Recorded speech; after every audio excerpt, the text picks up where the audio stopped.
الحمد للہ رب العالمین والعاقبۃ للمتقین والصلاة والسلام علی سید الانبیاء والمرسلین اما بعد فاعوذ باللہ من الشیطان الرجیم بسم اللہ الرحمن الرحیم شہر رمضان الذی انزل فیہ القرآن صدق اللہ مولانا العظیم وبلغنا رسولہ النبی الکریم الامین الرؤوف الرحیم ونحن علی ذلک لمن الشاہدین والشاکرین والحمد للہ رب العالمین۔ بعد از حمد و صلوات، آج 20 رمضان المبارک ہم قرآن مجید فرقان حمید کی عظمت، اس کے حقوق اور اس کی تلاوت کے حوالہ سے چند معروضات سننے سنانے کی سعادت حاصل کریں گے۔ اللہ رب العزت سن کر عمل پیرا ہونے کی توفیق عطا فرمائے۔ قرآن مجید فرقان حمید وہ عظیم کتاب ہے جو ہمارے پیارے نبی حضرت محمد مصطفیٰ صلی اللہ علیہ وآلہ وسلم پر نازل ہوئی۔ یہ وہ صحیفہ انقلاب ہے جس نے اربوں کھربوں انسانوں کی زندگیوں کو تبدیل کیا، اور تا قیامت یہ کتاب انسان کی رشد و ہدایت کے لیے کائنات کے اندر موجود رہے گی۔ اس کا ایک ایک حرف پڑھنا یہ باعث ثواب ہے، اور پڑھ کر عمل کرنا نوراً علی نور ہے۔ نبی پاک صلی اللہ علیہ وآلہ وسلم نے فرمایا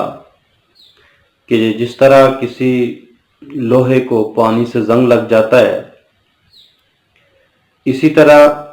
انسان جب گناہ کرتا ہے تو اس کا دل زنگ آلود ہو جاتا ہے۔ سیاہ نقطہ گناہ کی وجہ سے اس کے دل پر ڈال دیا جاتا ہے، اور جب وہ بہت سارے گناہ کرتا جاتا ہے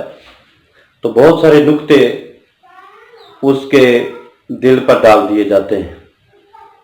اور رفتہ رفتہ اس کا دل مکمل طور پر سیاہ ہو جاتا ہے۔ اور دل کے اس زنگ کو زائل کرنے کے لیے اللہ کے نبی نے فرمایا کہ ایک تو موت کو کثرت سے یاد کیا کرو،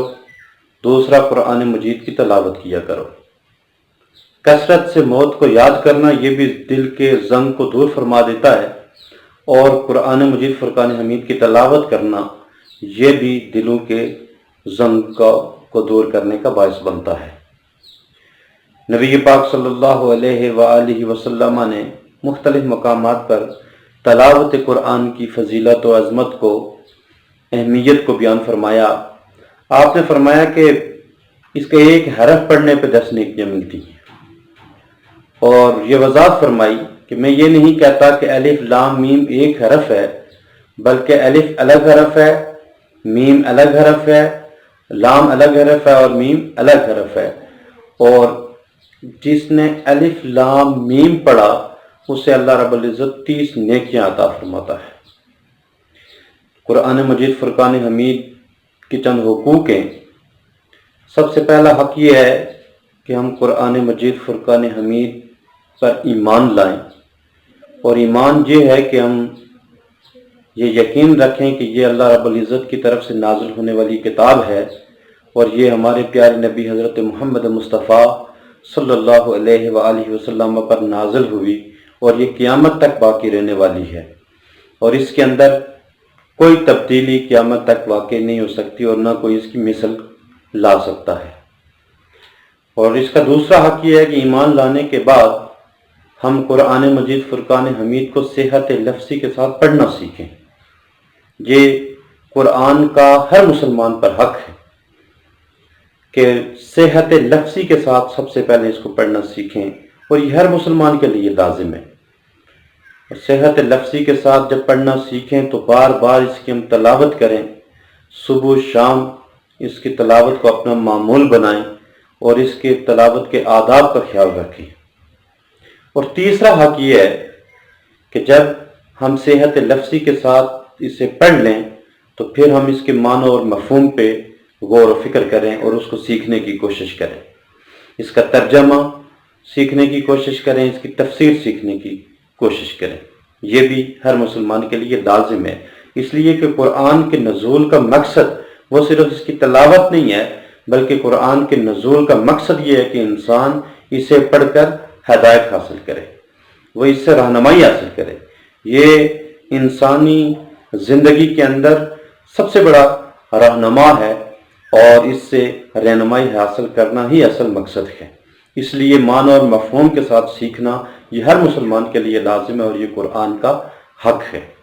اور قرآن کا چوتھا حق یہ ہے کہ ہم قرآن مجید فرقان حمید کے ادب کا لحاظ رکھیں، ہم اس کے تقدس کا خیال رکھیں، اور اگر کوئی اس تقدس کو پامال کرنے کی کوشش کرتا ہے تو ہم اسے روکیں، ہم اس کی مذمت کریں۔ جس طرح کہ دنیا کے اندر کبھی قرآن کو جلانے کی باتیں آتی ہیں، کبھی کسی اعتبار سے قرآن کی گستاخی اور اس کی جو عزت ہے اس پر جو ہے وہ وار کیے جاتے ہیں، تو یہ بھی مسلمان پر لازم ہے، اور قرآن کا حق ہے کہ ہم قرآن مجید فرقان حمید کی جو عزت، اس کا جو مقام ہے، ہم اسے برقرار رکھیں اور کسی کو قرآن کی بے حرمتی کرنے کی اجازت نہ دیں۔ تو یہ قرآن مجید فرقان حمید کے آداب ہیں۔ تو رمضان المبارک کا مہینہ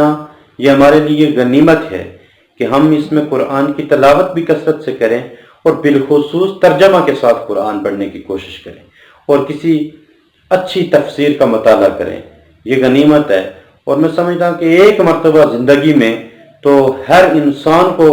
ہر مسلمان کو قرآن ترجمے کے ساتھ اور تفسیر کے ساتھ پورا پڑھنا چاہیے۔ کتنا بد نصیب ہے وہ شخص کہ جو اپنی ساری زندگی قرآن مجید فرقان حمید ترجمہ اور تفسیر کے ساتھ نہ پڑھ سکے۔ اللہ رب العزت ہم سب کو قرآن کے فیوز و برکات نصیب فرمائے، اور کثرت کے ساتھ قرآن کی تلاوت کرنے کی توفیق عطا فرمائے۔ وما علیہ الا